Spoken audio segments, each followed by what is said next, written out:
G&T show is intended for mature audiences. Parental discussion is advice. Live long and prosper, bitches. Star Trek, The Final Frontier. These are the voyages of the G&T show. Our continuing mission, to explore Star Trek storytelling, to seek out new worlds and interesting characters, to boldly go where no show has gone before. Naomi Wildman. I was setting it up. Oh. Welcome to the G&T show, where obviously we have no script. Yeah, let's just get this puppy started. As always, the beautiful, the lovely, the high-booted, short-skirted, big-breasted Terry Lynn. That would be me. Admiral Shaw. She's badass. It's Ceridian.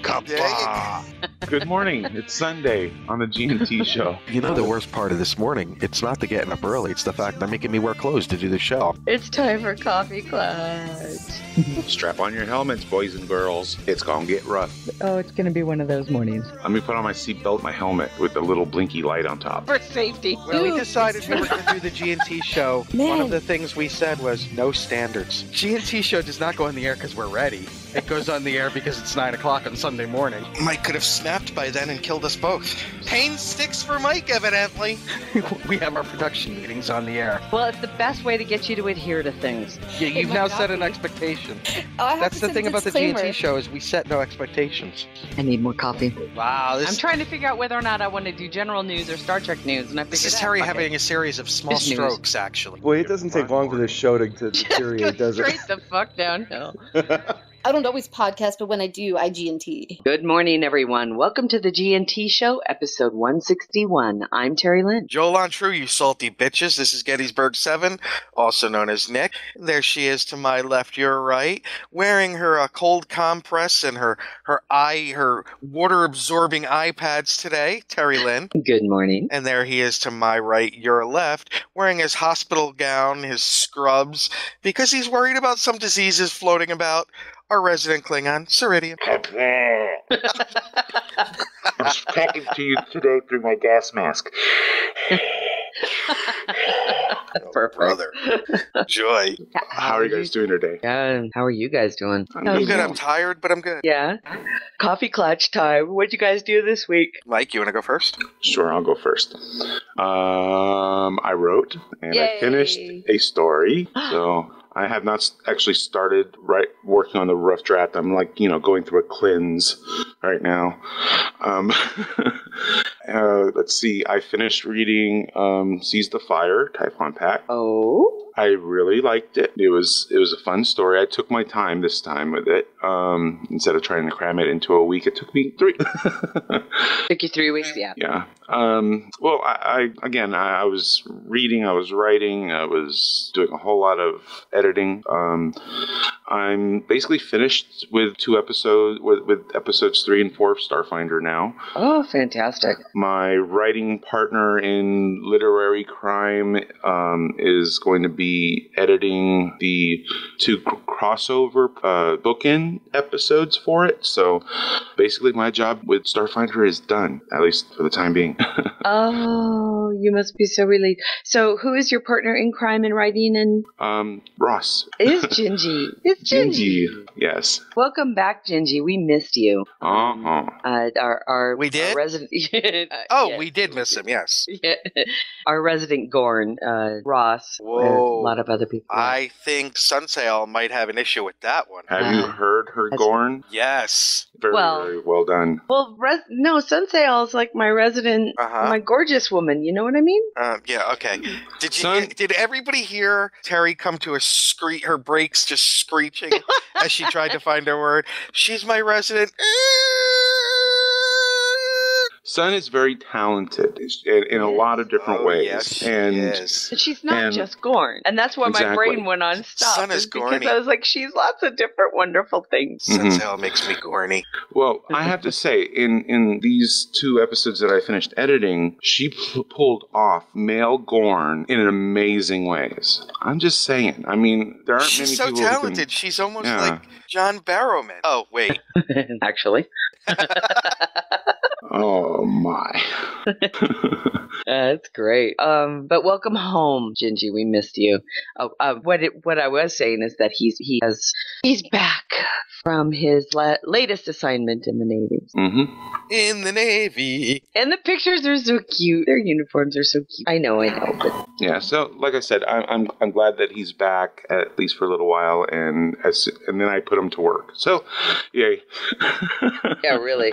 You didn't mess around. I think. How long did you give him? 12 hours? I tried to give him, a little bit more than that, but not by much. What about you, Nick? What'd you do this week? What did I do this week? Well, let's see.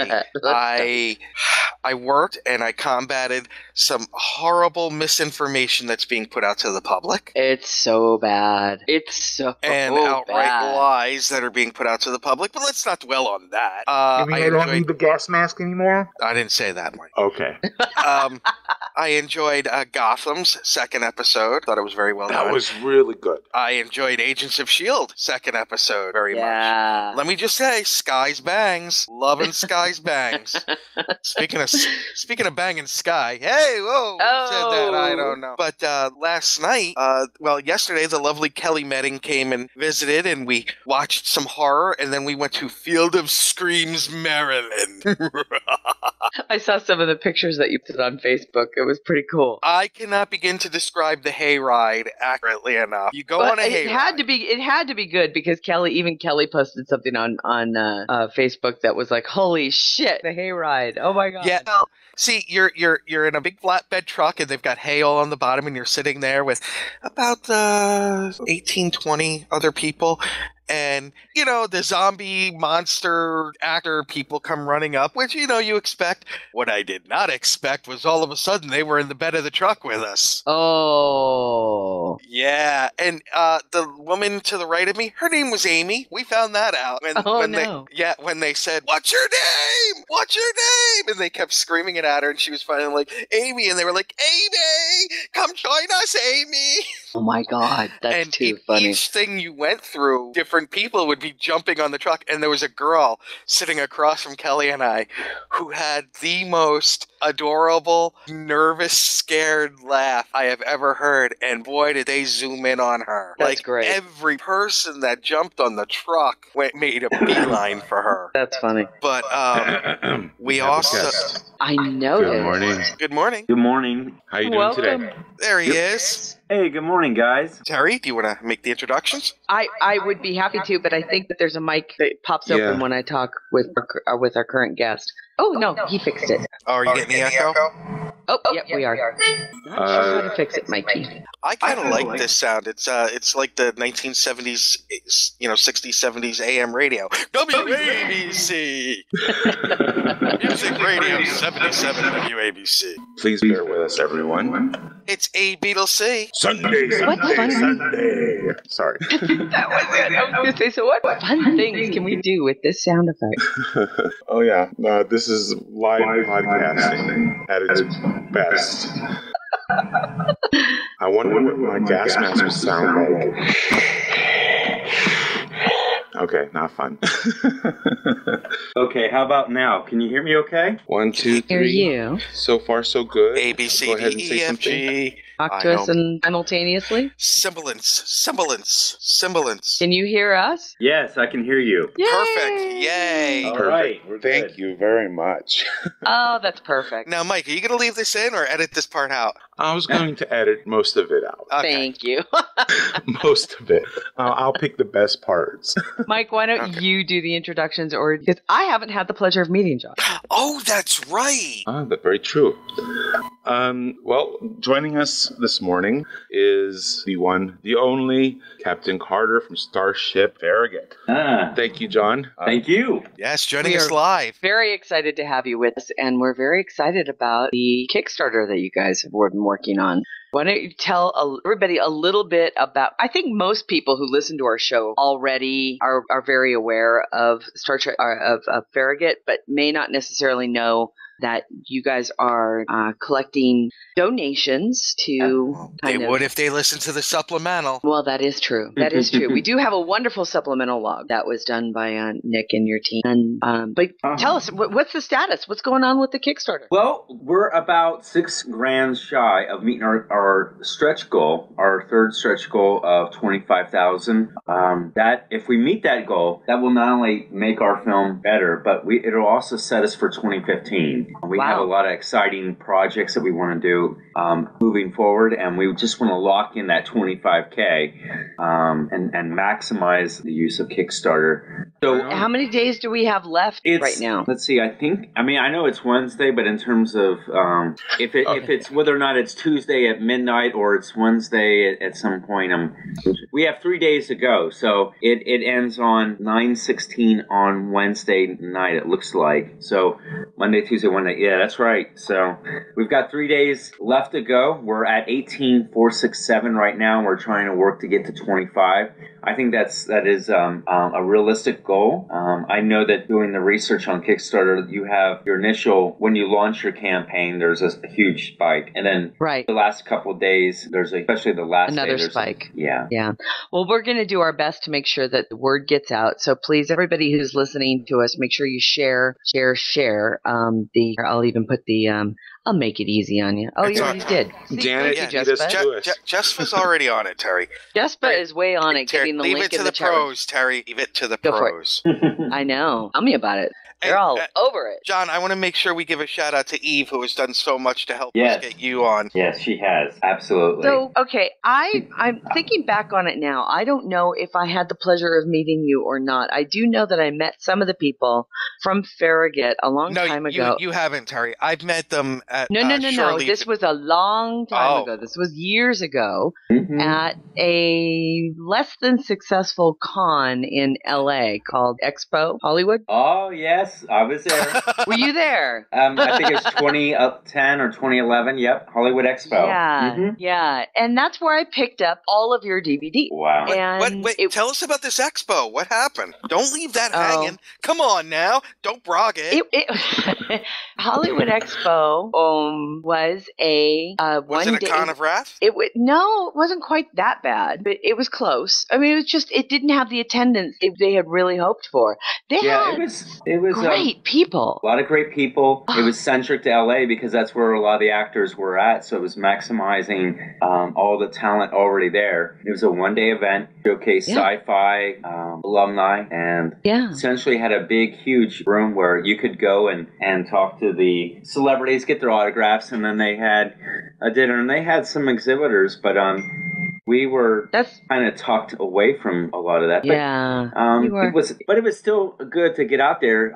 We've been around for 10 years, so we don't often get to LA. But we have done that show, the Grand Slam convention, I think twice, and it used to be in Pasadena. It was somebody's hope that it would be a competition with Grand Slam, and let me tell you, I'll tell you that the panels were freaking amazing. But you only had 50 or 60 people attending in each. It was heartbreaking, but that makes freaking Farpoint seem like STLV. It was really disappointing. It was disappointing. Nice. It was disappointing, but at the same time we had a ball, right? Because we were one of just a few hundred attendees. I was going to say, when it's that small though, you get to know everybody really quick. I'll tell you, it was. I mean, Susie Plaxton, Jonathan Frakes, Michael Dorn.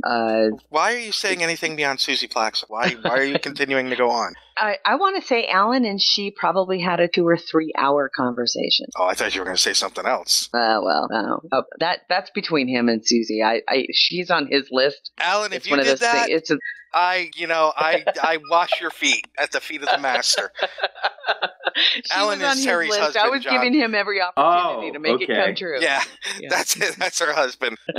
Yeah, Susie Plaxton's on his list, and so you know how the list rules are. The list rules are. And this is why I love Terry. She actually honors the list. Well, how do I expect him to honor mine? That's all I'm saying. That's a good point. I mean, again, Farragut's been around for a long time. I would say you're one of the pioneers of really true quality unofficial productions in the Star Trek realm. I gotta ask, how the hell did this start? Terry, you didn't listen to the supplemental log, did you? Well, that's not it's a good question. I don't mind. There may be some people listening that still haven't heard or seen of us, so it's always good to. That's true. We do tend to get higher listenership for our weekly show. Would you say, Mike? Yes, that is correct. So in 2004 or maybe 2003, I saw Exeter online and I was blown away. I was like, this is the coolest thing ever. I was burning DVDs and passing them out to anyone and everyone. And up to that point, I was collecting Star Trek props and costumes pretty much only. So I was very exclusive to that type of collectible and accuracy. And I had this stuff in display cabinets and I'm like, we got to do something with this stuff that's just being displayed. And I thought, well, all I need now, having seen Exeter, is a camera. This is what I'm thinking in my head. All I need is a camera and some people to be in it. And I pulled in family and friends. And my best friend, Mike Bednar, I got him involved. And we started to make our own episodes of Trek. But thank you for saying, acknowledging us as a pioneer. I concur with that. Because back in the day, there was no YouTube. It was just before YouTube was launched. Right. Other people were using their servers and stuff to put their films. And by other people, I mean Exeter and Phase 2 was the only entity I saw. But I hadn't seen Phase 2 yet. I only saw Exeter, and I just thought this novel idea was so great because I felt like anything to even try to do anything using Kirk, Spock, and McCoy would be a parody. And I feel like that show in itself is almost like my Bible, as it were. It's something revered. It's something treasured. And only William Shatner can be Captain Kirk. Only Leonard Nimoy can be Mr. Spock and DeForest Kelly. Because to me, those people are those characters. So much of them is infused, and I felt like trying to replace them, it just wouldn't work well. But certainly, the concept of Star Trek was essentially a space navy. So there's all these other ships out there in space, and why not just pick one, develop a backstory, and create new stories in the same venue as 60s Trek? Different ship, different crew, different adventures. And that's what I just piggybacked on the idea of Exeter, and we've been rolling with it ever since. And it's evolved over the years. No kidding. We've had people meet through our project, get married. We've had just the studio that we had, our first studio, it grew, and now we have this larger second one, and we're now supporting other Star Trek productions using our sets and so it's grown immensely and evolved immensely. But yeah, it's good to hear that someone else kind of acknowledged that. I think that because we're not doing Kirk and Spock and McCoy, that there's sometimes a lesser interest in it. I think we have a niche audience of people that appreciate what we do, and that is fine by us because it is nothing more than a creative outlet for us. Well, I would disagree, but then I also happen to be one of those people. I like stories and that's part of the reason why I was really interested when I met you guys in Hollywood, was because you weren't the Kirk, Spock, McCoy. It was, finally somebody's expanding the universe, and it's what I prefer to read as well. For some reason, I ended up, no, not for some reason, for a very valid reason, and that is because I like expanded universe stories. So I like new characters who are set in the same kind of world in the Prime universe. And regardless if it's the original series or even TNG or any other of the shows, I prefer that. I like new stories about new characters, and you guys are having such a fun time, and I'm thoroughly enjoying what you're doing, and I'm so proud of you guys for not just the quality of the production and how it has increased over time, but holy crap, the sets. Mm-hmm. Holy crap! They're incredible, and because and we want to thank you for just the passion that you and the rest of the Farragut crew have put together. Because of that, we're also being able to get so many other shows that are using your sets to such great effect. Right, and it's just a blast, an absolute blast. Well, thank you, Mike Bednar, who my best friend that I mentioned earlier. He manages our studio operations. He has guys down there, 2 team leads, Greg Green and Royal Weaver, that those guys and their supporting teams, they just build those sets and they're having the best time of their life. That is their creative outlet, and we are happy to see them be able to have it as a creative outlet. we also, with our studio, we do an open house event, and no other group, any other group that had sets, we were the first to showcase them. We moved in there in December 2008, and in April 2009, we had our first open house event. And each year, it's been an annual event where we open the doors and let the public come in. Up until this year, we have never charged. So people and their families, they've strolled the corridors, they've sat in the captain's chair, they've climbed aboard or climbed on top of the transporter chamber. We have allowed that, and we love sharing. I guess is the best word to say about our project. We share, and not all groups do that. Right. Well, Eve, you talked about this year about possibly charging to get in. What would the price be, or have you decided? Oh yeah, I think it's a nominal fee this year. And it's a weekend. Before it was just a one day. This year we've expanded it to 2 days. Fantastic. By the way, everybody, he's talking about Farragut Fest. Yes, thank you. Yes, Farragut Fest. And Farragut Fest is December 6th and 7th. We've been having the open house event after the April one, and we had in 2009. It's always been the first weekend in December. So it's December 6th and 7th. The weekend prices, again, it's Saturday and Sunday. It's adult, anyone 18 on up, it's $10. If you're a teen, $5, and then kids 12 and under are free. So people that's fantastic. Yeah, I mean, I think it's a very nominal fee. There's costs associated with setting this up, and it's also a small fundraiser for us. So I think it's a nominal fee. It's certainly just something that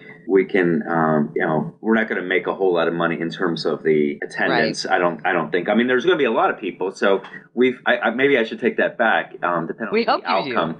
I mean, based on the people that come, but I guess my point is that we're not asking like for a convention rate for someone. It's very small fee. And what you get with that is you get to walk through all of our sets, as I mentioned, and all the sets are laid out as they were on the Paramount lot almost 50 years ago. So if you want to take a stripped down memory lane, and these sets are museum, they're film worthy, but they're also accuracy. It's like a museum. And we have special guests that come. We have panels that we have during the day. We have sci-fi merchandise dealers they're in a dealer's room, and so you can buy merchandise, and then you can meet all of the cast and crew from Starship Farragut, and you get to see props and costumes, and it's a great event. I refer to it as a mecca that any worthy Star Trek fan should make once in their lifetime. Right on. Nick's been trying to say something. What do you got going on? Eve has informed me I have to wear my scan. Yes, you do. Yeah, I agree with her. You do have to wear your scan. I don't mean to interrupt, but I think we have to break for a moment. We have a special report coming in from from England? From Destination. From London? From Destination Star Trek. Shall we just start right off the bat with a Las Vegas update? Are we still talking Vegas, right? We are. Talking about Vegas. Yes. You're coming to Vegas, right? Star Trek Las Vegas may take place every August, but on this show... This is where we hang out the rest of the year. Exactly. The crew has been fatigued now from so many months in space, and they need to take a break. The landing party has been down to check out the terrain while the crew gets ready to play. They say there's only plant life living on this lovely rock, but a rodent appears wearing a vest. So, Steve, are you here? Can you hear us? Hello. Good morning. Or good afternoon. Good morning, Steve. How are you all? How goes DST3? Very busy. Lots to do. Haven't stopped. Have you slept? A total of 5 hours in 3 days. Wow, that's better than I normally get. So, yeah, it's normal for me. But yeah, the night before, I didn't go to bed. I was too busy on social media networks and packing. Then both nights I've been here, I've got about an hour and a half to 2 hours sleep each night. So, yeah, just right for me. Right on. So, what have you... Tell us about it. What have you seen? What have you done? What's haps? I've mainly just been talking to people.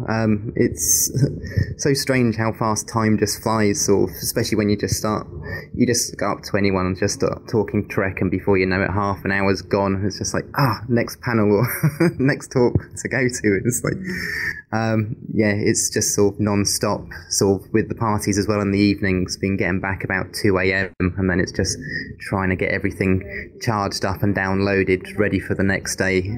So, but yeah, lots been going on, lots to report on when I get back. So, been doing a phenomenal job hearing some of this stuff. I know. Yeah, you've been doing a phenomenal job keeping our G&T audience up to date with what's going on, and it pains me to pay you any kind of compliments, Steve. So, well, I would be doing more, but the problem is the internet connection here. Sort of 1 minute you can have Wi-Fi. We totally understand. It's like then that you can have 3G, 4G, no signal. It's like send it, and it's just like trying several times to send one tweet, and so it just drains the phone battery so much. It's like we totally understand. It's like that in Vegas too. Yeah, it can be. It can be. Yeah, it's just like. What's your favorite moment so far?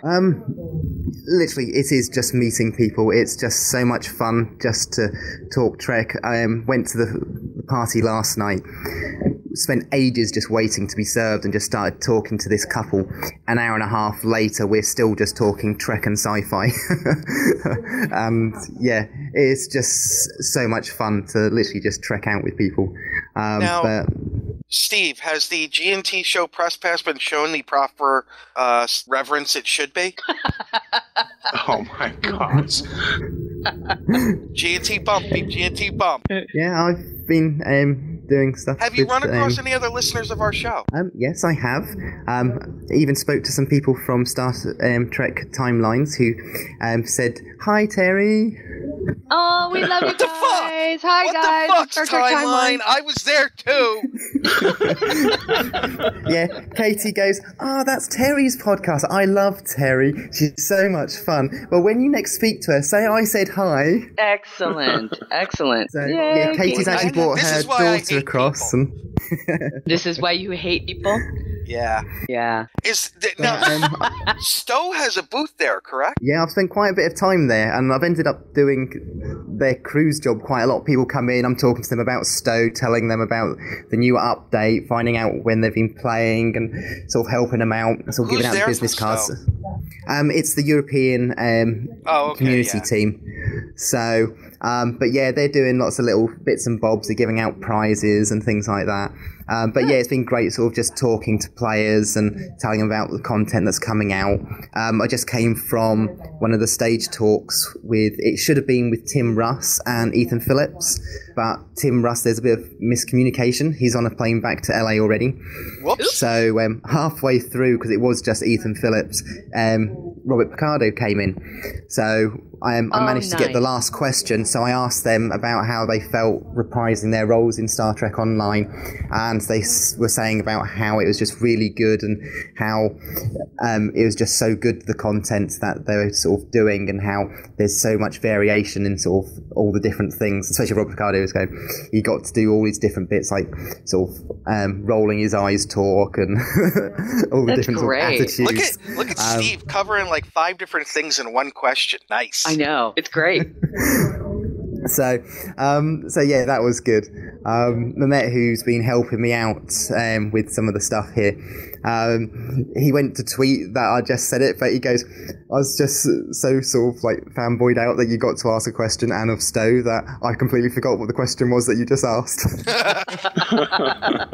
Now, what's the attendance like, Steve? It seems fairly quiet, but I think that's more because compared to 2012, they've got a lot more space, so there's a lot more room to move around. Also, where, especially some of the talks, they were sort of boarded around last time, but the free talk stages, they're just open plan. So people can crowd around, they can still move, but especially yesterday, it was just really, really busy. Not as much today, but it's the sort of thing you would expect. Most people do tend to come on the Saturday. So, but yeah, I just wanted to quickly say hello. But Nimoy is about to do his Skype. Oh, go. Connection. So I'm going to go to that. So We want to hear what he has to say about Star Trek 3. So, thanks, Love you Steve. all. Bye. Bye. Good job, Take Steve. care. Great job. Oh my gosh, you guys, we have a live correspondent from Destination Star Trek London. How cool is that?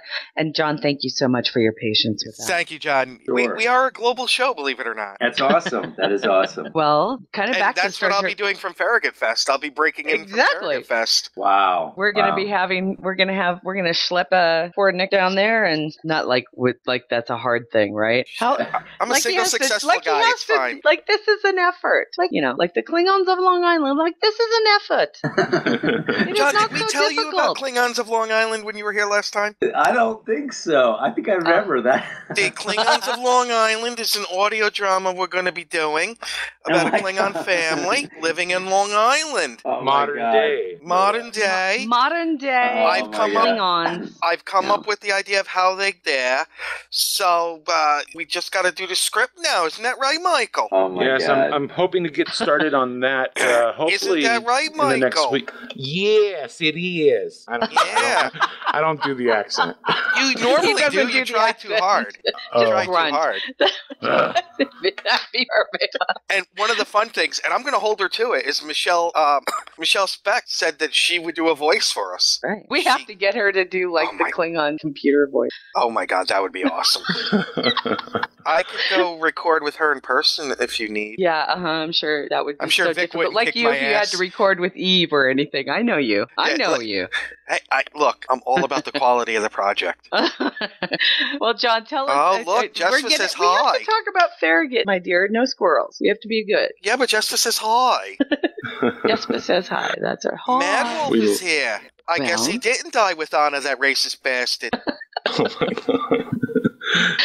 Oh, we have to control him sometimes. We have to put a leash on him. It's awesome. All right. So back to Star Trek Farragut and getting people out and understanding just how great and just how close you guys are to your final or one of your stretch goals. I don't think it's your final stretch goal, is it? But it's close. No, it is. It's the final. Oh, it is. The 25K. Okay, I thought you had one more after that. No, we had 18K, and it was just a $3,000 bump. But then I said, well, let's keep working this. If we leverage this campaign correct, we'll be set for 2015. So wow, that would be fantastic, and it would have. Well, we'll do everything that we can to make sure that we get the word out about Farragut films, about the Farragut Fest. Get people out there, especially the locals. There's a lot of people down in the South who would love to be able to. Yeah, and I don't think we've mentioned it's in. Correct me if I'm Kingsport, Georgia. No, Kingsland, Georgia. Kingsland. It's in the same area. It's about 6 miles from the Kings Bay submarine base. And it's on the border of where Florida and Georgia meet, right off I-95. And if you're flying there, it's 35 miles north from the Jacksonville International Airport. Well, that's an easy trip. Yes, it is. And for anybody who needs it, because and if Southwest you go on the weekend, flies there. And if you go on the weekend, you can go to a Jags game really easy on Sunday. Well, are they playing? Yeah, well, that's true too. Right. Well, is there anything now that we have you here, and is there anything you would like our listeners to know that maybe we haven't touched on? Touch us, please. I would emphasize the point that we are more of a grassroots. We're not doing the Kirk, Spock, and McCoy. We are giving you original Trek. We have steered clear of using the word Star Trek. We have tried to stay relatively away from the Enterprise and Kirk, Spock, and McCoy, although we've done a couple of cameos with a couple of people. We don't use the musical scores of Alexander Courage or anyone else associated with Star Trek. We don't even use the Enterprise Delta, and so we steer cleared of CBS Television's intellectual property. Mm-hmm. So if you like seeing I guess new conceptual Star Trek, then please check us out. Please support us in a lot of what we do. We've got some exciting things geared up for 2015. We'll be making some major announcements soon. One is that we've got a true spin-off of the series. We actually have two spin-offs, and it's been mentioned, the Farragut Forward Project. on Trek movie, I guess, a couple months ago. That's something that I've been working on for 2 years, that takes the characters from the Farragut universe, transposes them 15 years forward during the Wrath of Khan era. So we will have new sets erected for the TOS movies. So you have those quilted chair backs from Star Trek, the motion picture, on up to Star Trek 4. You'll have some of those curved but more modern bridge stations. We have that in development, and that we have a website up, but I haven't launched it yet because I've just been spending the time to really get the whole infrastructure, get things set up there, and it's been on my own terms, so I haven't felt, under any kind of timetable. But another project we're getting ready to do is a spin-off of Star Trek where some of our characters are going to leave the Farragut, kind of like Chief O'Brien when he left the Enterprise for Deep Space Nine, and there's a new series that involves some of those characters. And that project is called Trek Isolation. And Dave Turner and Eric the Smoke Moran will be the leads of that series. And it's a very good concept. It's something new that you will not have seen in the Star Trek universe. A lot of it takes place on a planet. I guess I'll tell you, more about it. It's essentially the Babylon. One of the characters, Eric the Smoke Moran's character, his name is Commander Jericho, and he replaced Commander Prescott in terms of Chief of Security. And he leaves the Farragut to go to the Babylon, and there's two groups of teams that are beamed down to this mysterious planet, and all of a sudden the ship explodes. Whoa! And these two teams are isolated from each other, like, you could say, if you can compare it to one group in LA and one group on the East Coast, and they're working to meet up with each other using their equipment, technology, and their training. And they have to survive not only the elements, but there's some mysterious aspects of the planet. You've got a lot of drama because you have other younger Starfleet people that, chain of command, people are worried about surviving, eating, shelter, those kinds of things. You're just relying on your training and your command structure. But it's a really good concept. That's a fantastic concept. Who came up with that one? I cannot take credit for that. Dave Turner and Eric Moran. And we've been wanting to do a spinoff for some time, because it was always, when I conceived Starship Farragut, I want to do 2 episodes per year. But just Farragut alone takes a lot of our time. This is a creative outlet for us. Right. So it's very difficult. We did that for the first couple of years, and it was like, what are we doing? It's too crazy. So we scaled back to 1 film per year. But the thinking here is that we will produce under the Farragut Films banner. It's a true spin-off. It will take our other resources equally to produce it, but it's different cast, so it's much more manageable. We're working with some people that are much like us. We've tried some other partnerships with other groups and other people, but it's never worked out successfully because other groups and people have their own agendas, and they're not always revealed up front. So we feel that Eric and Dave Turner, they're people that share like values. They're straight above board. They don't have any preconceived notions. They're just happy like us to make Star Trek. They understand it's a creative outlet. But Eric has done a lot of different film projects. He's also got a fan base. He's on the Heroes of Cosplay. He goes to a lot of conventions in different characters. He's a big cosplayer. Oh, I remember him from Heroes of Cosplay. Yeah. And That's he's cool. a great actor. And so he'll be managing his team. He's switching the red to blue, and so he'll be the science officer on board the Babylon. And so he's got his landing party team that he's working with. So the show itself, it'll go back and forth between the 2 groups, which are both being filmed separately, one on the Mid-Atlantic, the other one in LA. And it's a great concept. And there's I can compare it to Lost in the sense that there's this overarching. I was going to ask that. Yeah. I was literally thinking about that. It's got this overarching plot that we have implemented. And so we're just, each episode, it'll be serialized. It's a great concept. When he first told me about it, I said, we have to do it together. And we'd been friends for some time. I would say just through Facebook and stuff. And just a great guy. I mean, he's a former Marine. Marine, or you can't say that once a Marine, always a Marine. But he's also a former pro wrestler, and he's just a overall great guy. He really connects with people when he goes to the conventions, and again, he shares a lot of the same values that we have, and we believe that working with him and others on this project, it's not only going to be a successful one, but a fun one, and that's what doing Star Trek films is all about. What an absolute blast. I'm really looking forward to that, and I'm really looking forward to even more Star Trek Farragut, and congratulations on everything. It looks like you're finally coming into your own after a decade plus, but it sounds ridiculous that we have to say that. It really does. You guys are finally getting some of the recognition that you deserve. Thank you, and it is, I would agree, it's been a long road, as our supervising producer Jack Marshall would say, it's to the journey, and that's what this has all been about. Congratulations again, and thank you for joining us. Thank you for having me. And I'm just it's so nice to meet you again, even though it's been several years.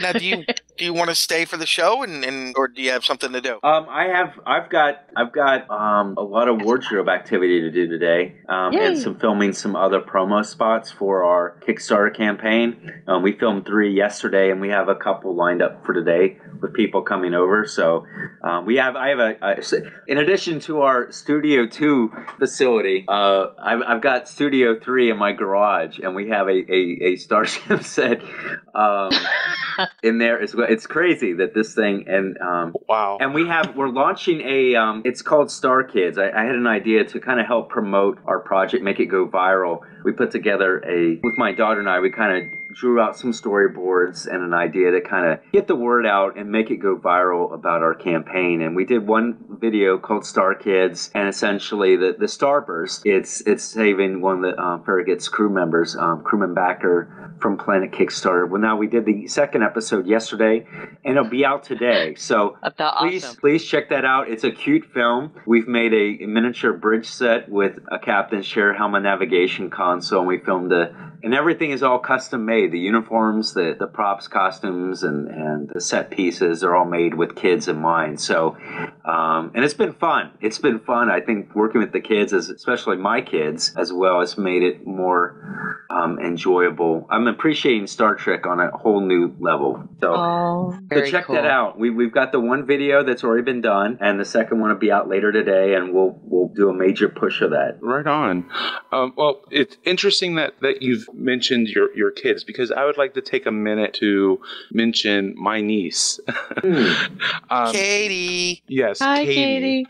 She this week Trek Radio had posted snippets from all of the songs that are going to be part of the Klingon Pop Warrior music project, and I let Katie listen to if this is headed where I think it is, I'm going to be really upset.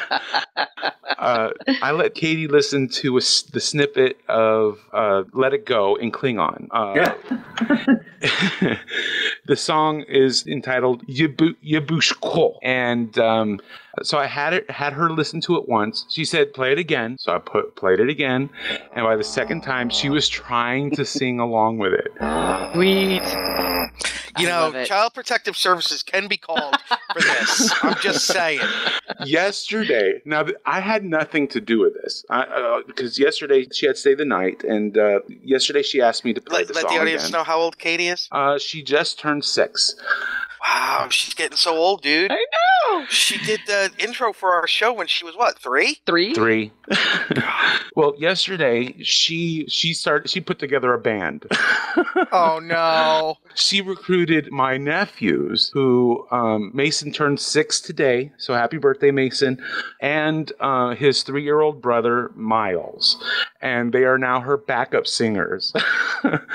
And I swear, yesterday my office was sounding like a bunch of cats stuck in a bag being tortured. It was it was awesome.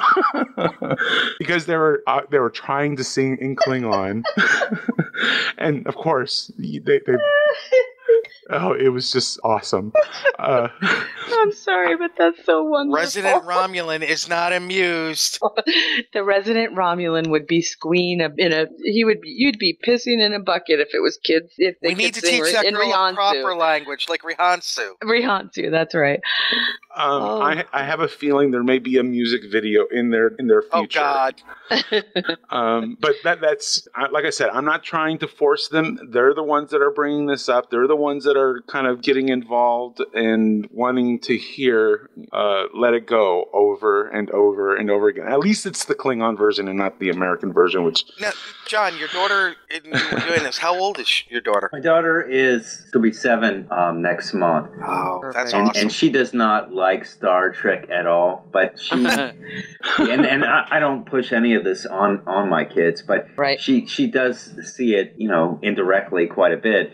And I mean, she's been down to our studio and other things. And we did some promo shots of the uniforms I made to kind of kick off this concept to promote our campaign. And she helped me. She loves to draw, and so she's very artistic.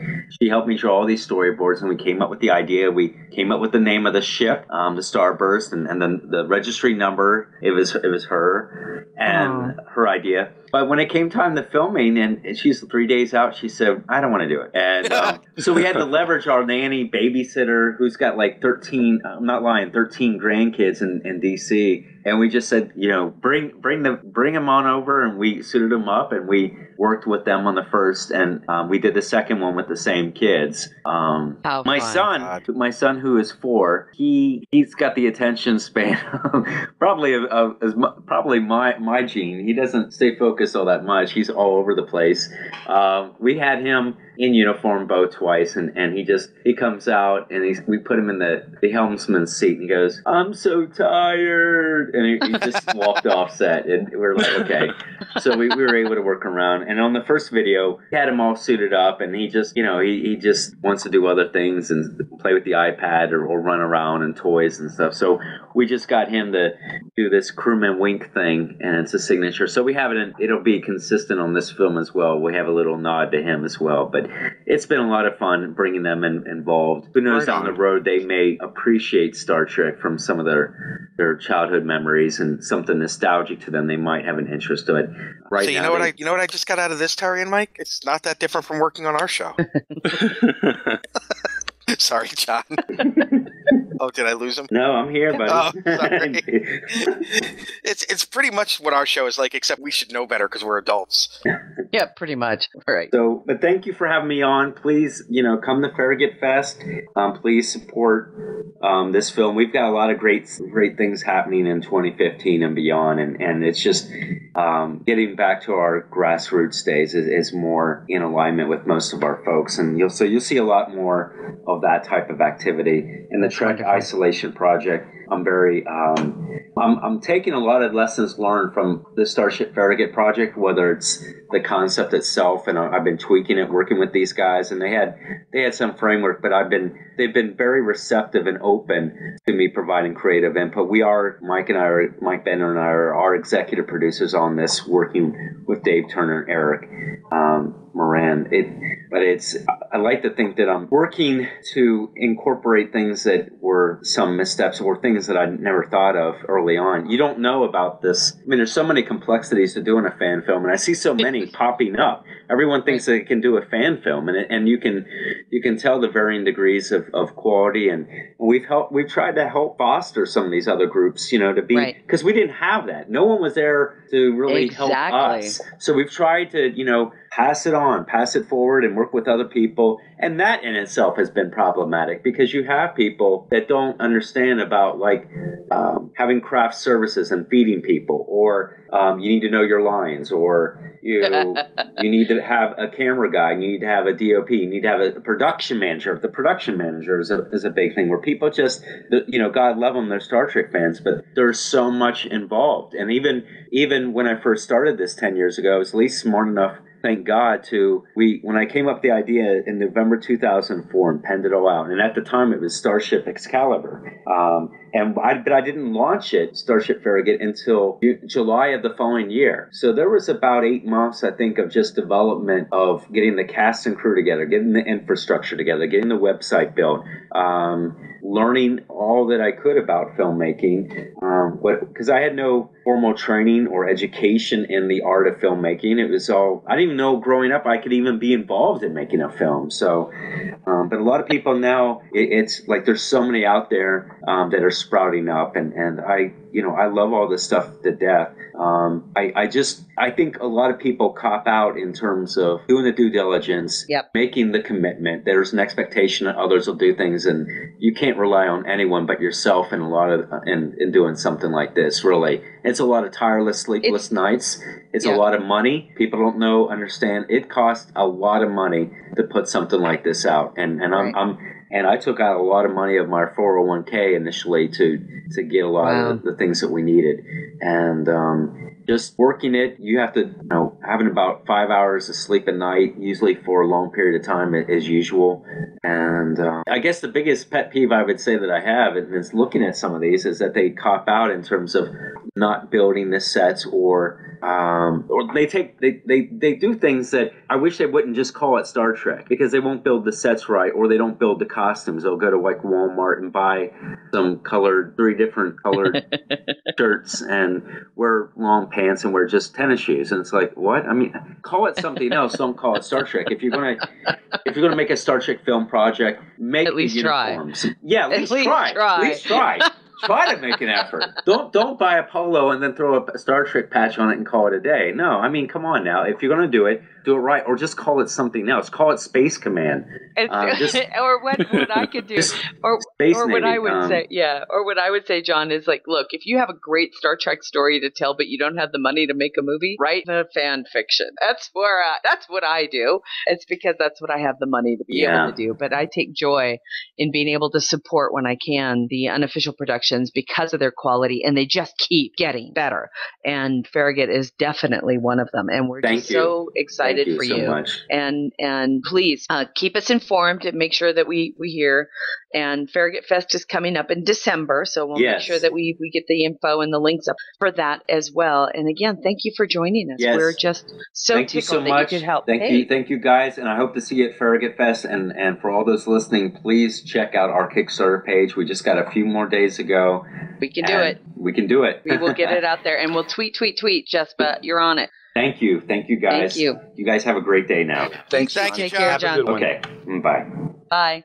Well, that was John from, as you can tell, Farragut. Awesome. Right on. Great production. Wow, we are having like a real show today. I know. We got a break in from London. Yare. Some more breaking news. Apparently, press is not being allowed into the Nimoy Skype call. So what? Yeah, apparently. Destination Star Trek, every so often they get a little burr in their bonnet, and they're not allowing press in to certain panels. And that's probably because they want to control their own click rate. You know how it is. Like, oh, why bring press in when we make these announcements? StarTrek.com and Destination Star Trek can tweet it themselves and get the click rate. The joys of information control. That's just how it is. Yeah. Nothing we can do. But Steve's there. He's still doing great. Yep. Get belligerent, Steve. Get belligerent. Yeah, because that's what we need is a bad reputation. I know. Somehow we don't have one yet. I don't know how that happened. I'm just saying. Either way. God, that's great. I'm glad you guys were able to get John to join us. That was really much fun. love to Eve for her and I Eve. Talking every day, making sure that this went off, and Mike helping. John was very confused about TeamSpeak. Well, that's okay. It ended up working out once we got the headphones in. We were done. Do we want to? Where were we? I was talking about the hayride. Started. We were doing Coffee Clutch. We were still in Coffee Clutch. Okay, well we can. We weren't that far into the show. Yeah. And we. Oh, that's right, because you did the Scream Fest, and then I wrote this week. Parental guidance is suggested.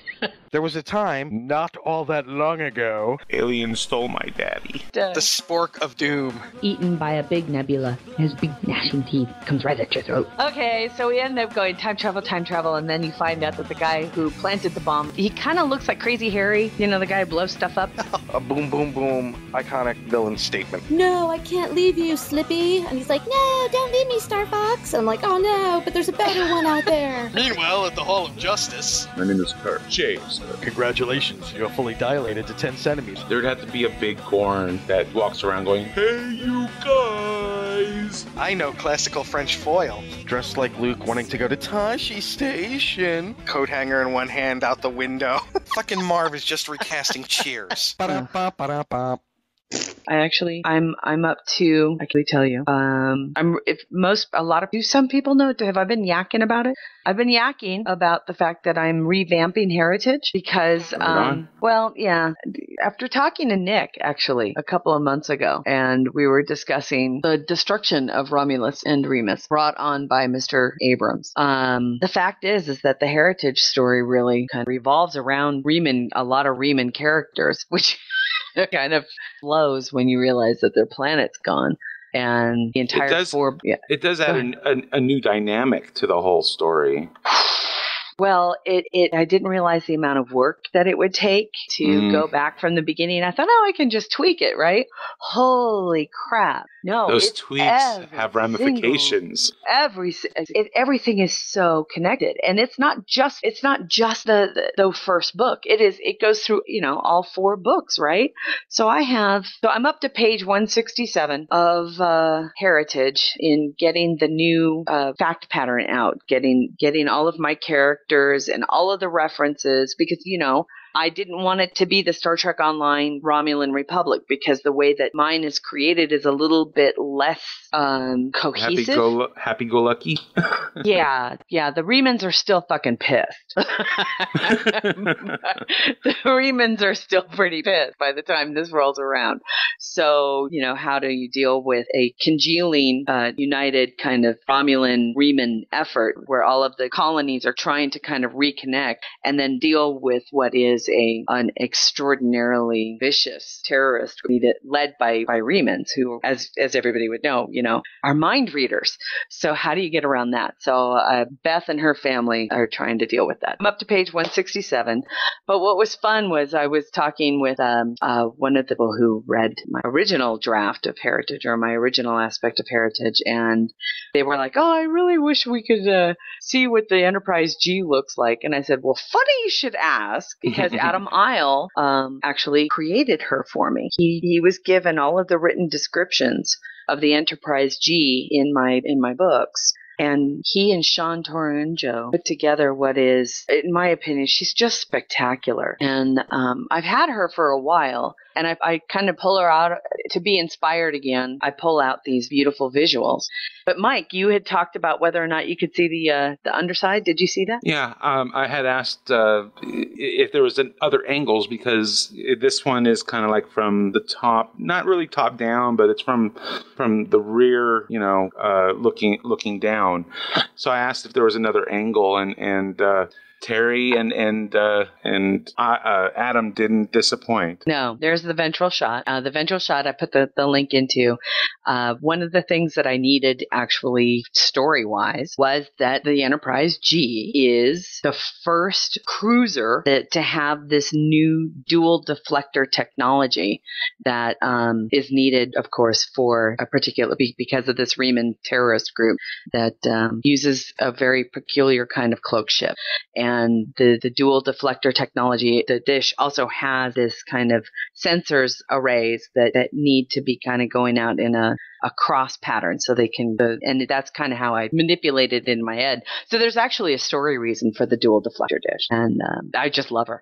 There's a reason why there's a specific chief engineer on that ship, and it has everything to do with that technology. And I was just so, my mind was blown by how good Adam captured what I had already envisioned, because I have no talent for drawing.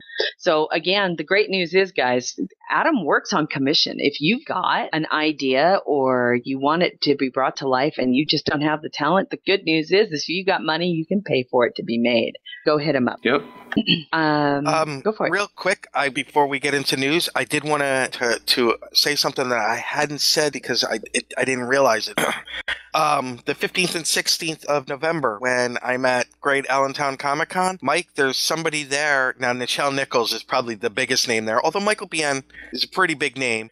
Somebody there that I think Mike will be all giddy about. Oh? Gigi Edgley. Oh.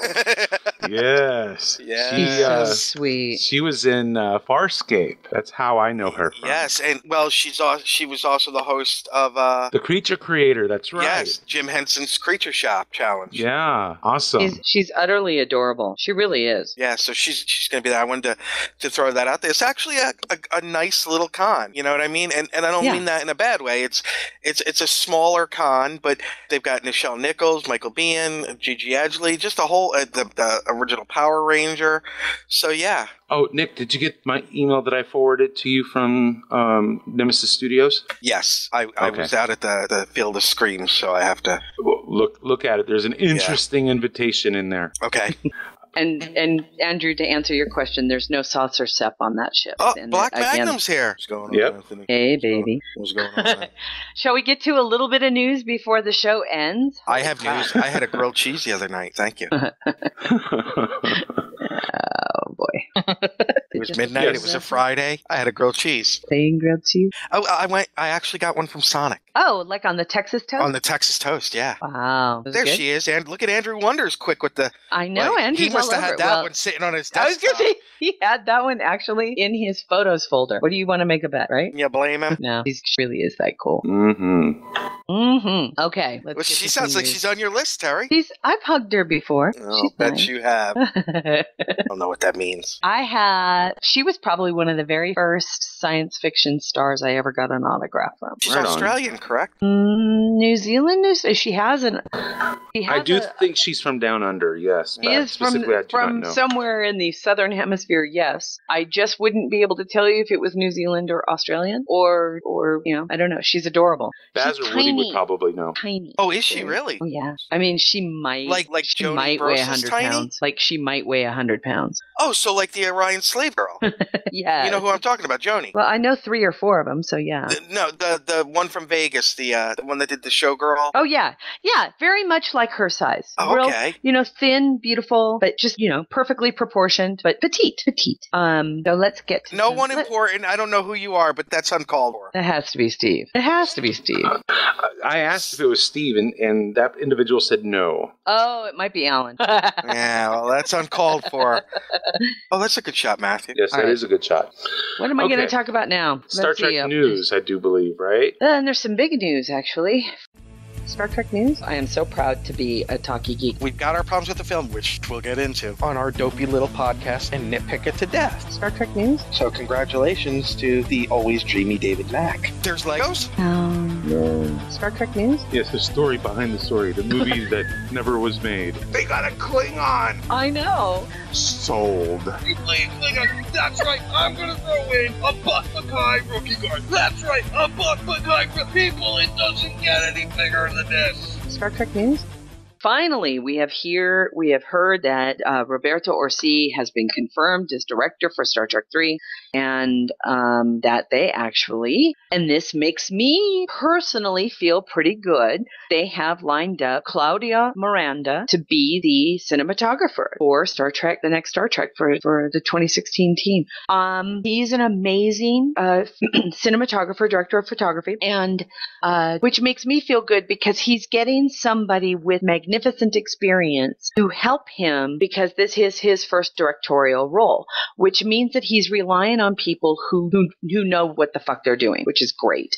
And Claudio Miranda worked on Life of Pi most recently, The Curious Case of Benjamin Button, and Oblivion. So this is a director of photography who truly understands what it's like to work with special effects without the special effects interfering with the story. And I think it was Nicholas Meyer's book, I'm not sure, where he talked about how the DP actually makes or breaks a film. Agreed. Absolutely agreed. And I don't think that there's very many directors out there who would disagree with that statement.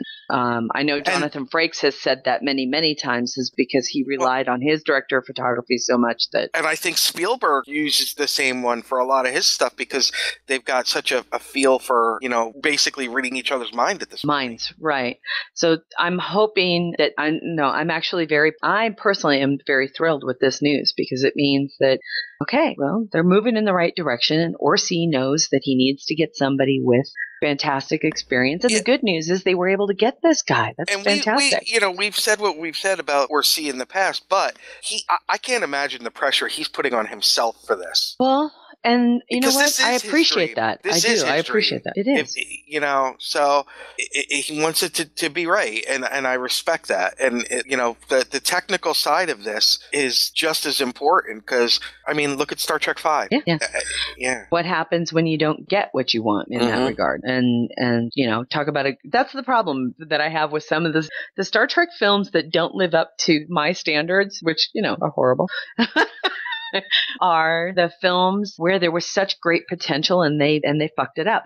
And that's exactly what bothers me about the last two J.J. Abrams films with Star Trek.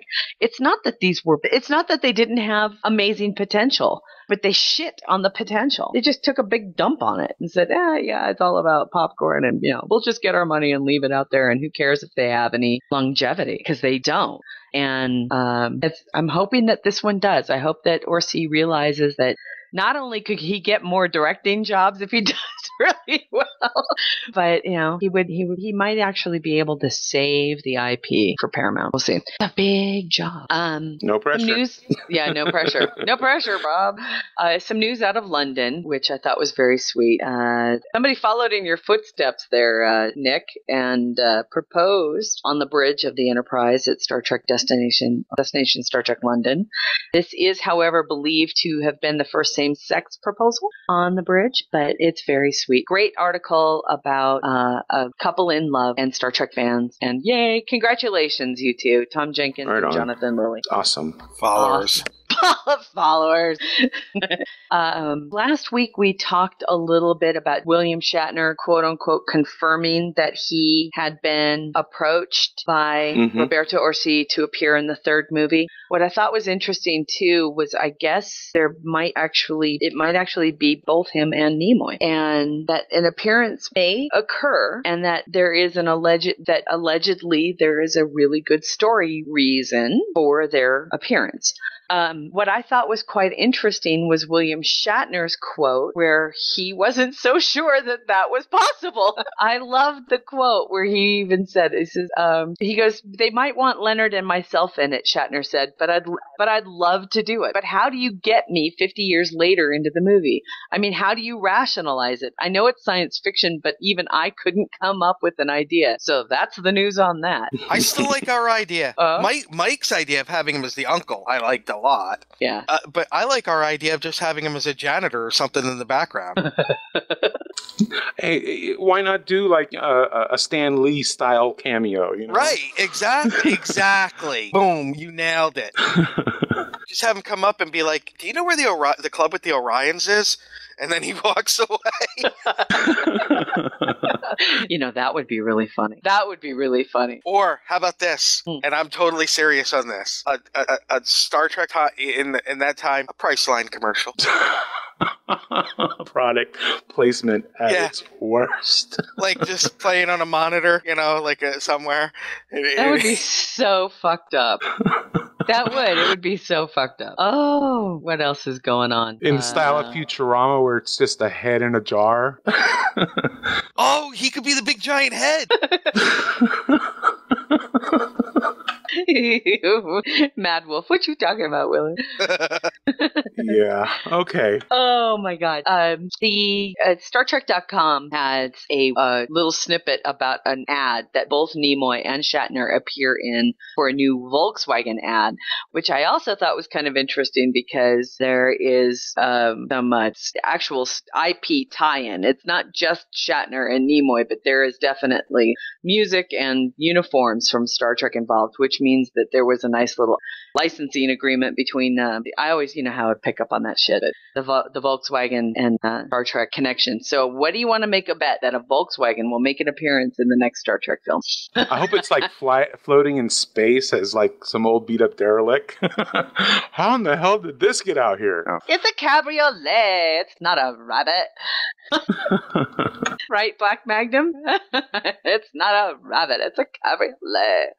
Okay, sorry. I just had that visual, and Black Magnum's in the chat room, and I squirreled myself.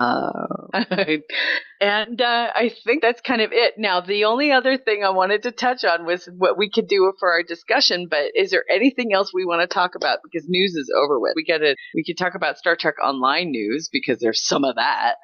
I want to play Star Trek Online. Engineering here. Warp engines are online. Course laid in, Captain. Engage. Your ship. Warning. Ship is under attack. Your crew. Move out. Your destiny.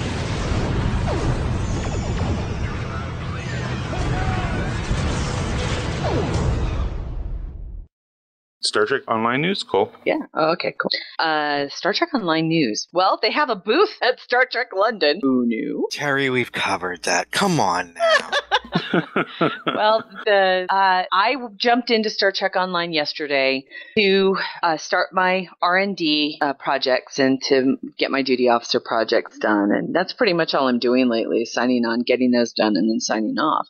Well, when I signed off yesterday, the pre-patch for Delta Rising started. Holy crap. Just that first pre-patch was 6 gigs. Yeah, I'm aware. Yeah. I've actually been playing since I finished the major work on the Starfinder episodes. I've had a bit of time on my hands, so the past couple days I've been playing Stowe and going through and slowly upgrading my equipment as I go along to Mark 13 Advanced, or trying to get them there. The upgrade system, it's not a guarantee upgrade. Right. So, for instance, I've been trying to upgrade my beams, and I got them to level 13. So I have they're the purple, but they're not the advanced. So I ran the project again, hoping to get the advanced. 3 upgrades later, I still don't have advanced Mark 13. Wow. Yeah. So what are Mike, the chances? Is it that your beam isn't long enough, or isn't thick enough? What's the problem? If I knew what the problem was, I would have fixed it already. But there are two upgrade progress bars. We've lost Terry. There are. I'm just sitting there thinking there's got to be some kind of a Ferengi selling beam Viagra. Oh my God! Oh, look who's here! Lem is here. Well, hello, Lebanese beauty. You go to Drozana Station, and there's some little, hooded guy in the corner selling black. Fresh from Canada. Not a Ferengi. What's the beam stiffener? The alien race from In the Pale Moonlight, the dude that made the hologram, because they're really shady. Oh, it starts with a V. Yeah, Viridians. Vyridians. It's not with Viridians. Yeah, Viridian. He was the same guy who was the same species They're that was trying to sell dealers. Worf the information about his dad. Yeah, they got information dealers. on thickening or lengthening your beams. Well, the upgrade system has two bars. One is the main for the main upgrade, and the other one is for the I want to almost call it the constellation upgrade. So basically, if it doesn't fail, or if it fails, you get this boost in that second upgrade bar, and then when that's all the way full, you automatically earn your upgrade. So it's kind of like a constellation upgrade progress bar or something something. So yeah, just be aware that just because you upgrade it doesn't mean that it will upgrade. So I've moved on to getting other beams up to Mark 13, and those have been working. But yeah, I still haven't gotten advanced Mark 13s yet. Yeah, on my I'm beams. not. I'm. Well, you know me. I'm figuring that even if I end up with purple Mark 13s, I'll still be able to play the game. So I'm not worried about. Yeah, because and again, I don't PvP, so I'm not overtly worried. Now the thing is that your beam should be purple. Is there nothing we won't turn into a sex joke today? I'm just. Well, they should be. I mean, their beams should be at least purple. Because if they're blue, there's something. And a thick purple beam, just can't be beat. But I don't know. I'm thinking Andorians are going to be. Yeah. Oh, blue. yeah. Or if the stream is red, you don't want the stream to be red. That's not good. But if you and we all know that there's something really wrong if you're rainbow. Oh my! Right? That or you've been eating lifesavers, one of the two. Skittle. Taste the rain. That's got to be like the newbie's motto, because you get all of the different fucking color beams, right? As you level up, and it's the Tetrion and Phaser and Disruptor all at once, and you shoot 3 different color beams. That's what your motto should be. Taste the rainbow. I'm sorry, I went off on my own again. See what happens? It's cracking me up. Well, after talking has with to launder her corneas now. Lab, we have cornea. We have candy lab. That was creepy. Stop. It kind of was. Come to the van lab. Stop. Well, they've added some things to the operations pack. Oh? And it says here, greetings from the Delta Quadrant. We recently announced the addition of the Dauntless science vessel. We knew about that. But it says, in the same vein, we have another surprise for current or future purchasers of the pack.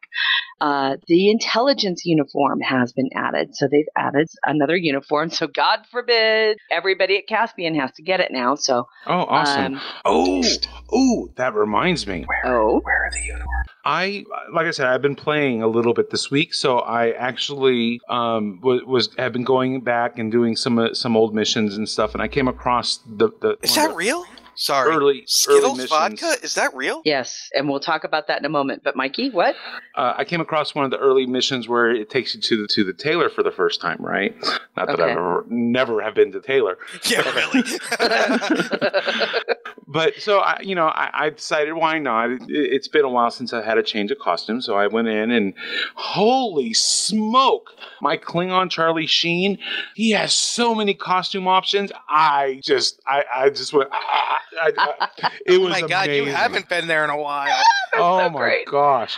I spent like 3 hours making costumes, and I still have like 20 empty slots available, and I'm like, oh my God, this is awesome.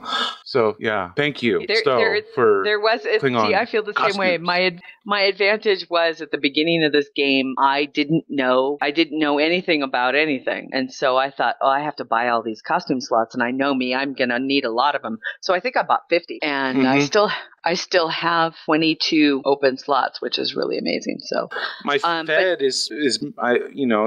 all of his costume slots are used up, already, and I don't think I can get any more.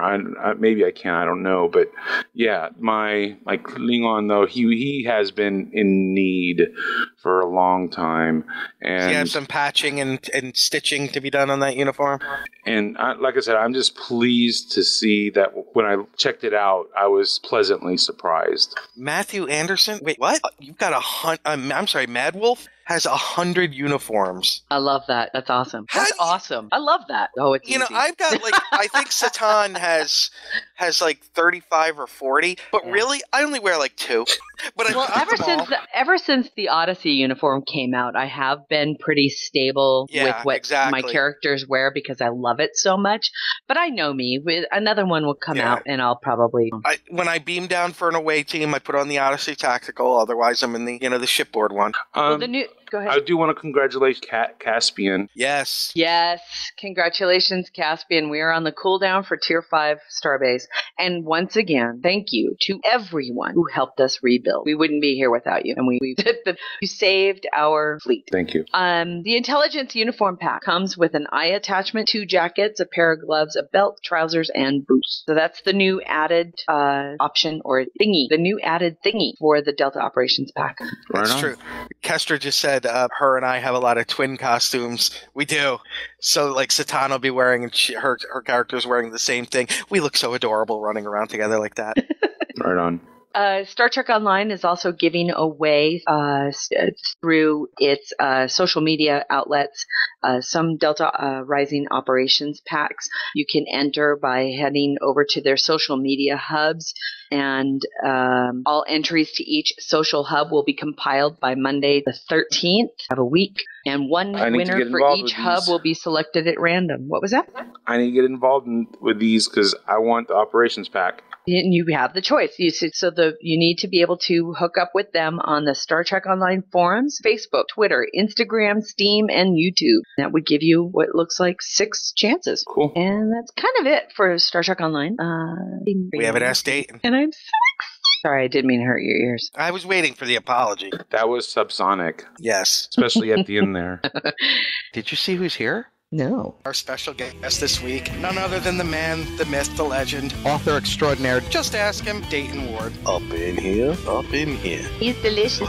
The man is a sage. Dayton Ward is here. Hi, Dayton. Hello, Dayton. Hello, Newman. And Mark just handed him his complimentary gin and tonic for the G&T show, so that's always good. Oh, that's good. Firefly vodka. See, if we knew he was coming, we would have taken him to the green room with the green women. God damn it, go read the ass, Dayton. Oh, Dayton. Oh, Dayton. Dayton Ward is Grumpy Cat. Dayton Ward, troller of trolls. He's such a diva. Pay attention, Ask Dayton fans. Everybody got their pad and pencil ready? Yes, I'm ready. Would you like to be a part of the Ask Dayton experience? Send your questions to hosts@gntshow.com. Ask Dayton number 106. So that's your lucky number to play on the lottery today. Dear Dayton, October is here. The air is crisp, and Christmas decorations are filling stores. So what are some of the favorite costumes and Halloween tales from your childhood? Did you make any memorable costumes? Did you engage in hijinks? And what is the day like for you now as a proud papa? Thanks, big guy. I actually like that question. Dayton's response. Hey, here's a question. Why exactly was there Christmas shit in stores even before the onset of October? What the fuck, retailers? Is it really necessary to double down and even triple down on our holidays? Never mind the fact that there are however many other non-waspy holidays deserving observation between now and the end of the year. Can't we at least get through Halloween before you feel the need to inundate us with all your Yuletide crap? It's bad enough it's not a real holiday of the sort that gives you time off from work or school. You know, it doesn't really count because the banks and post offices are still open, which is amazing when you think about it, considering the lengths those places will go in order to slack off. Instead, Halloween's tacked onto the end of regular old day, like a parent-teacher conference, a yoga class, or getting your pubes waxed. As for Thanksgiving, that usually ends up being a race to see who can drain the liquor cabinet the fastest, and a futile attempt to avoid killing an in-law once the turkey and trimmings are ravaged. Maybe some fuckhead one of you invited because he or she had no other family or plans decides it's the perfect time to talk about religion, politics, or whichever sports teams you loathe with every molecule of your being, and the vodka is the only thing keeping you from burying them in the field behind your house. Hey, it could happen, so I'm told. So I'm told. Oh, and let's just get that out of the way right now, before the annual cycle of idiocy begins. Happy fucking holidays! If your holiday du jour happens to be Christmas, then I sincerely hope you have the merriest of all Christmases that you're able to muster. If some other holiday or days or of observance is your particular kink, then I hope that it's a bang-up season for you, too. See how easy that is? No muss, no fuss. Crisis averted. Moving the hell on, I wish. Now, since Christmas is almost 3 damn months away, let's get back to Halloween, which actually happens to be one of my favorite days of the year. I'm not really all that much into costumes or whatever, but I get a kick out of seeing what the kids are wearing when they come to the door in search of tricks or treats. I love going to the various haunted at houses around town, and Kansas City boasts some really good ones, including a few within easy walking distance of each other. Oh, cool. Yeah, that's cool. The area around the different locations becomes part of a big street party every year, with costume performers wandering around and helping to enhance the whole experience. Halloween when I was a kid was always fun, though I can't say I ever engaged in any shenanigans on All Hallows Eve. The statute of limitations isn't up on some of that shit, you understand? There still was much tricking and treating to be done. In my day, a lot of costumes were those box jobs with the shitty little plastic outfit and mask, all of which conspired to make you a walking fire hazard if you happened to wander too close to Grandpa and his lit cigar. I mean, damn, would you look at these fucking get-ups? And Dayton has lovely photos to accompany this. Oh, very cool. Ass beatings and other peer-sponsored humiliation sold separately. Oh my god, look at that costume. Over the course of my awesome. single-digit years, I wore several different costumes of this sort. Then there were the other occasions where my mother or grandmother or aunt handmade a costume such as a Superman ensemble. Quality and slavish accuracy wasn't the big deal it is today, because we as younglings were too busy keeping our eyes on the prize. That's right. Sweet, sweet candy just waiting in our neighbor's house. That's right. Priorities, people. Now that I have kids of my own, the fun extends to helping them choose their costumes and taking them around the neighborhood or to parties and whatever else we can find. The costumes and accessories are way cooler than what was available back in my day, and of course there's now a booming market for adult versions of these outfits too. I mean, I guess that's the target demo, as I just can't see my 8-year-old going with that crazy misdiagnosed nurse's number or somebody's son wandering the neighborhood wearing an inflatable penis. And speaking of, I could see Magnum doing that. And speaking of neighborhoods, we've moved into a new area of town since last Halloween, one that lends itself much more to the whole trick-or-treating experience. There are more young kids and plenty of sidewalks connecting the different areas of the neighborhood, so I'm anticipating heavy foot traffic this year. Therefore, that's right, I'm laying in plenty of supplies. For me, of course. But also the kids. Hey, you, in the cheap seats. Got my eyes off you. Hands off my butterfingers, you sneaky little shits. Right on. Thank you, Dayton. Thank you, Dayton. Oh, that's right. They moved. So I was in a different neighborhood. And I was in a Halloween store this week, and couple of thoughts I noticed. Oh? Look, I don't mind the adult Halloween costumes because that's for adults. I mean, if Lem wants to go as the sexy flight attendant, I'm all for it. Okay. But the sexualization of the 12 and under Halloween costumes is really, really sad. Like what? I got this bug costume. I'm sorry. I'm confused. Who's sexualizing little girls? Some of these costumes for the young kids are pretty much just smaller versions of the adult costumes. Oh, I see what you're saying now. I thought you were talking about the other way around. Okay. No. Freaky. No. That's freaky.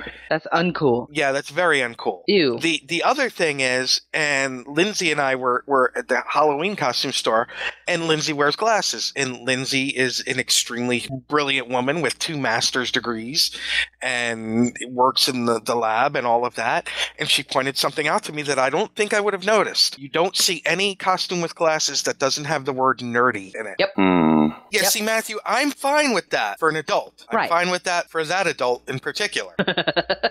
And if a person chooses to wear something like that because they want to, then yay. That's up to them. That is inappropriate for a 12-year-old girl. Right. Which is what I saw. Ew. Or 12 or younger. Oh, so wrong. And it's not just the girls. The guy ones are sexualized in their way, too. Ew. Yeah, let them be kids.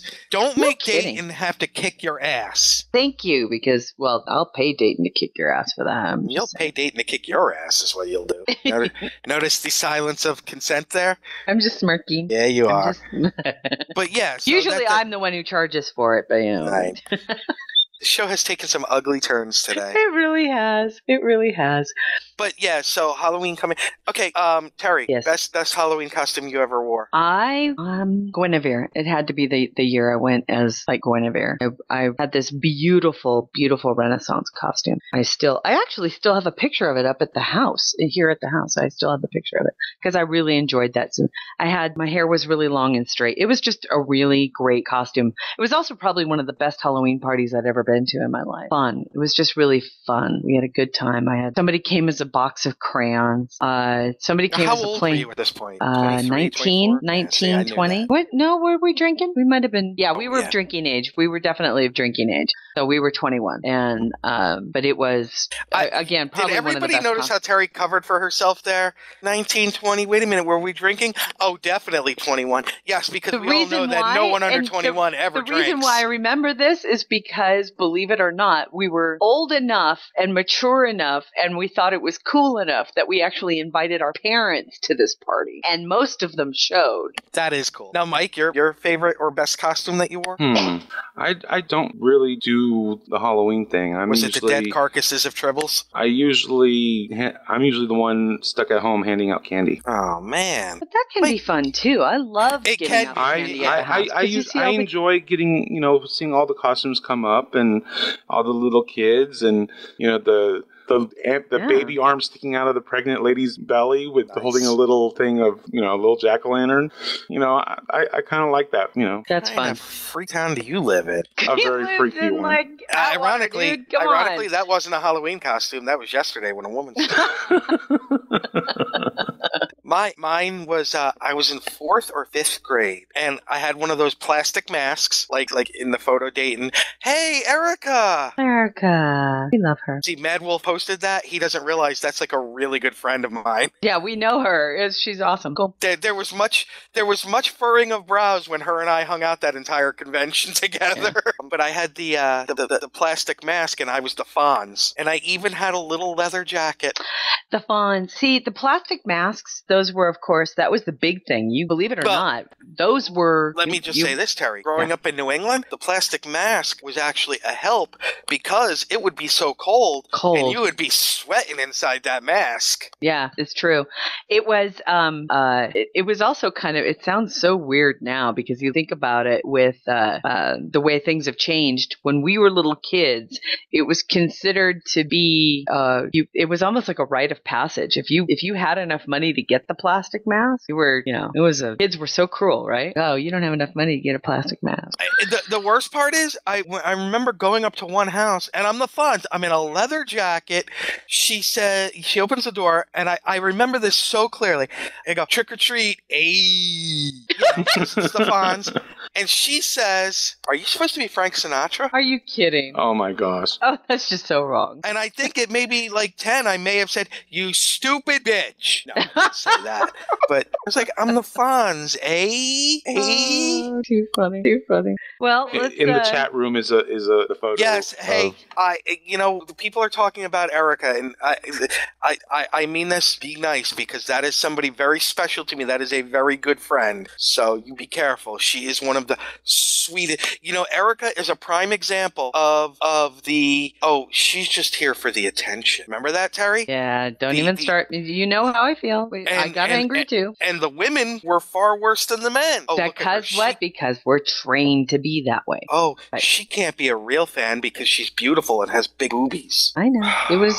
We've dealt with that. We don't tolerate that. But she's a sweetheart, good friends, and but be nice. Her and I talk almost every day. So yeah, because we talk almost every day. Well, I wasn't referring to that. I didn't put. Well, I thought that was Angelina Jolie for a second. No, I had to stop because I glanced real quick. I thought that was Angelina Jolie. I was like, really? No. Mary Schwinski has one like that in blue. Yeah, the little longer. The latex dress, kind of wild. I've never seen those leggings like that though, with the captain's rank. That's kind of cool. I do have one other thing. Yes. We talked about Allentown Comic-Con. On if you live in the Maryland, Virginia, D.C. area, or even Pennsylvania, because it's in Frederick, huge thing happening on Wednesday. This is huge. I think it's huge, therefore you must all think it's huge. On his way to New York City Comic-Con, from noon to 4 at Beyond Comics in Frederick, James O'Barr will be there to sign and meet people. Nice. Now, Terry, do you know who James O'Barr is? Isn't he one of the artists? James O'Barr is the person that did The Crow. Yeah. That is... He doesn't go out much, so this is kind of huge. I'm taking time off from work to go because, of course, noon to 4 is, during the day. But I'm telling my boss, I gotta go. This is a piece of work that had as much to do with my life as Star Trek. The Crow. Very cool. That's very cool. And The Crow has touched a lot of people. So if you get the chance, stop by. And Beyond Comics always does it right. Hey, Terry, how's Kaboom doing? You know, I was just there yesterday. Picked up. They're getting there. They're getting there. They're getting their deliveries again, and now they're in the midst of getting the back issues. So as a matter of fact, Mike and I are Mike is going to be here next weekend, and after the show, after the show next week, I have every intention of driving Mike down to Kaboom so we can pick up some back issues. Woohoo! Right on. Mike, I can hear you grinning from here. I'm excited. By the way, they've also expanded. I walked in yesterday. I was blown away. How? Where did they expand to? Well, they have that entire secondary room in the back. Yeah, the gaming room. Right. Well, now it's half pinball machines. Oh, my God. They have like an arcade that is bloomed, and all of their counter space. So all of their the stuff that was in the middle of the floor? In the middle, that's doubled in size. Oh, and so now it's kind of feeling like a really cozy comic book store again because it's kind of stuffed with shit. It's great. Right on. They have a new Star Trek, a focused Star Trek podium, so it's just Star Trek material. They've wow. And it was so sweet because I walked in yesterday, and the guys at Kaboom know me so well. And Craig, who works over there, and he had, behind the desk, no lie, a very beat up, wonderful, but still in the box, Riker action figure. And he goes, I was holding this for you. And I was like, oh, my God. Nice. So great. It's funny. Yesterday, Kelly and I went to the comic art. It was funny because she bought like a ton of – she going through, the box of the old stuff. She found a whole bunch of old new Teen Titans that she still has all her Teen Titans from when she was growing up. But she found a couple that she like had been damaged or whatever. Or it was like all 4 of a crossover series. So she was all excited. But we were just walking around. She was like, how do you not have this Black Canary doll? And it was new. And I was like, oh. And then when we were up at the register, they have old stuff. And I was like, how much for the Black Canary doll? And the guy turned around and I was like, how did you not tell me that you got this in? He was like, I didn't even know we got this in. Because they always put the Black Canary. Yeah, they always put the Black Canary stuff aside for me. Right. And the one thing I thought was kind of interesting after talking to the guys at Kaboom was the one thing they seem to be having a little bit of difficulty keeping on the shelves. And this is going to sound really weird. So we don't know what's going on in Albuquerque or what might, but apparently they can't keep anything Thor in the store. That's not surprising. Anything. Because it was filmed there and yeah. Well, most of the Avengers stuff is still filmed here. Marvel still has, so and Iron Man's filmed here, Avengers was filmed here, Thor was filmed here. And you may not realize it, Terry, this week was the first, it was Thor #1, the new Thor with the female came out. So maybe it's all part of that. I don't know. But I guess it even surprised some of the guys at Kaboom going, and it's women that are buying it all. Well, really? Is that shocking? I mean, Thor is... Yeah. Right on. I mean, I want to hate Chris Hemsworth. I really do, but I can't. Matter of fact, Kelly and I had a conversation about Chris Evans versus Chris Hemsworth and how really, as a man, I just hate both of them, but I can't. Sandwich. That was somebody actually came. That was the other thing is we were laughing as I was in the store and the owner of the store was there and he and I have only met a couple of times. It's usually his assistant manager or his manager of the store that we talk all the time. And the owner happened to be there and he saw that Craig had held the Riker doll for me and he started to kind of laugh and he goes, so I can get more Riker stuff. And I said, yeah, it doesn't matter. He goes, okay, so here's the real question. What kind of a fan are you? Right? Like he's going to test me on my Riker fandom. And he goes, which one? Oh, God, that's throwing down the gauntlet. It was exactly that. He goes, so which one are you really? He goes, if you were forced to choose, he goes, so is it Will or Tom? And I looked at him and I said, what kind of a stupid, fucked up question is that? It's both in a sandwich. Don't even talk to me about it again. He turned so red. Like, you just turn around, walk away going, yeah, she faced me. Like, what kind of a question is that? You don't choose. And it's not like they wouldn't be up for it. That's like Kira or Intendant Kira, really? Right, exactly. Exactly. Well, Oh my God, you guys, what a great show. Have us some announcements. Thank you. Let's see. Our Kickstarter is still ongoing. Our GoFundMe is still ongoing. So contribute if you can. Keep sharing our link. Share. Let's see. In other Busy Little Beaver related news, which, we are all a part of, Gates of Silvercore will be coming back soon. We're working on a crossover episode with Starfinder that we recorded, but quite a while back. So we're finally getting around to producing that, as I mentioned. So Gates of Silvercore will be coming back. Season 3, the long-awaited Season 3, will be happening as soon as that is completed. We're going to be needing voice and editors and all kinds of stuff. So if you're interested, send us a email if you want to audition. Also, Blood of the Nair, our Romulan series, is also gearing up. Yay! So Nick, we have a role for you. All right. So we'll be sending you an audition for a couple different roles, Nick, for Blood of the Nair. I don't audition anymore. No, but we want to know we want to figure out which character you would work, because there are 2 that we have you in mind for. We just need to know. We need to narrow it down. So we're finishing up scripts now for Blood of the Nair. We'll be putting out casting calls and whatnot soon. So keep an ear out for that. I'm hoping to get started working on a script for the Klingons of Long Island. Hopefully over my little break over at Terry's next week. So. Woo-hoo. I'm excited about that. Let's see. I hope. Did we decide on the weekend of the 26th? Not yet. Okay. Oh, the weekend. I'm planning something huge. It's an extravaganza. All right. Sweet. I've gotten confirmation from I invited, trying to cover my bases. They're gonna have a party without us, Nick. Well, I still don't know if I'm going to be here or not. We should let the audience know what's going on. Just to cover bases, I asked 4 or 5 people, and 4 or 5 people said, "Hell yeah, I'll be there." So potty in the house. Let's explain what's going on. The 27th is my birthday, and I will be up in New England. And Terry, where will you be? Well, on the 9th and the 26th, I will be going. My birthday gift from Alan was we're going to the International Food and Wine Festival in Orlando, so I'll be gone for those 2 Sundays in a row. Yeah, and that's why Mikey's coming in, because he's taking care of the house and the dogs. So do I? Let's. Well, no, I was going to say let's let the audience decide. Do they want me here for that weekend or not? But they'll vote no. So. Don't even ask them that. I know, right?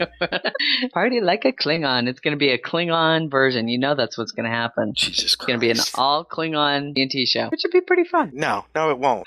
Just as long as they clean up after themselves. Hire Ferengi. Just I will be in Connecticut. I will be in Plainfield, Connecticut. And I will be bringing dog toys shaped as rubber chickens. Rubber chickens! For the dog. You can never have enough rubber chickens. Yep. It's going to be fun. Well, thanks everybody for listening. This was episode 161. Any other announcements before we tie it all up? I should probably mention the fact that supporting our GoFundMe, you're not only supporting G&T Show, but all of Busy Little Beaver. So that's correct. Gates, Blood of the Nair, Klingons of Long Island. All of those are going to benefit from your shares and your donations, and so even if you hate our show but happen to like one of those other ones, and if you're listening to this and you hate our show, you are one masochistic motherfucker. Good point. But it's true. It's Busy Little Beaver that ultimately benefits from your donations, because we all support our sister shows, and that's where all they're all at. Trek, and it's correct? The servers and everything like that. That's right. We post All Things Trek, correct? Actually, they moved. Oh, did they? They moved away. Fuck you, Lauren. It was our server issues that we were experiencing there for a while. Which, yeah, I don't blame them. I worked hard I don't either. to resolve at least temporarily, but the long-term fix, that's what the fundraiser is for. Yeah. So please help us. I noticed something I noticed recently is our share buttons keep disappearing. I can't keep them on our site because we don't have the ability the resources. Yeah. And I also want to make a real quick announcement too for our friends over at Club 602. They're putting together, and it looks like they're kind of drumming up a very interesting little idea about creating a podcast channel on the internet, which would allow for podcasts to, for training purposes and also just getting practice in and allowing another venue for podcasts to have a place to be heard. So congrats to you guys and good luck. Let us know what we can do to help out. Right. There you go. That's it. Well, thank you very much, everybody, for joining us. Thank you, and thank you, Steve, for your update, and thank you, John, for the Farragut update. And we wish you guys the best and keep us informed, and everybody share all of their information, support Star Trek storytelling in all of its forms. We'll see you next week for episode 162. Until then, live long and prosper. And I want to say real quick, congratulations to Jin Bum, Jin Uselis, for her Klingon Pop Warrior music project. She got totally funded, so kapla! Nick, that's your cue. I know. I was giving it time to register.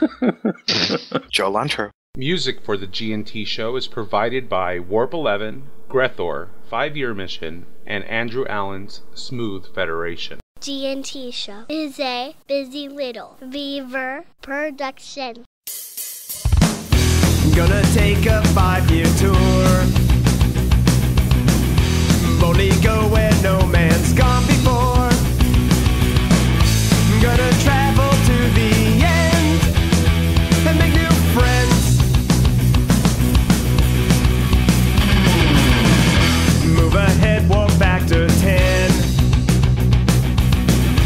Put a mini skirt on my yo man. Represent the human race. And we make space a happy place. To boldly go where no man's gone before. I think I've sang that line once before, but I'm not too sure. We'll be so happy, can't you see? A zero-G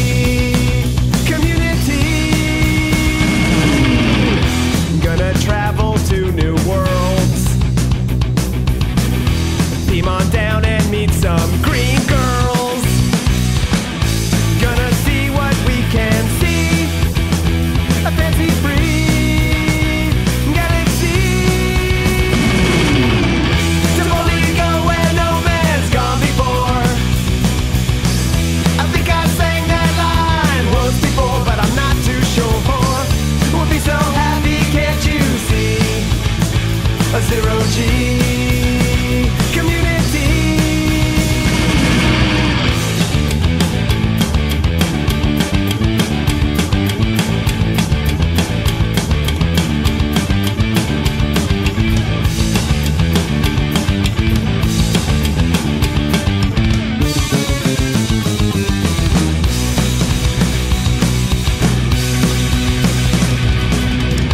Come and take a tour with me. There'll be no cons or Kobe.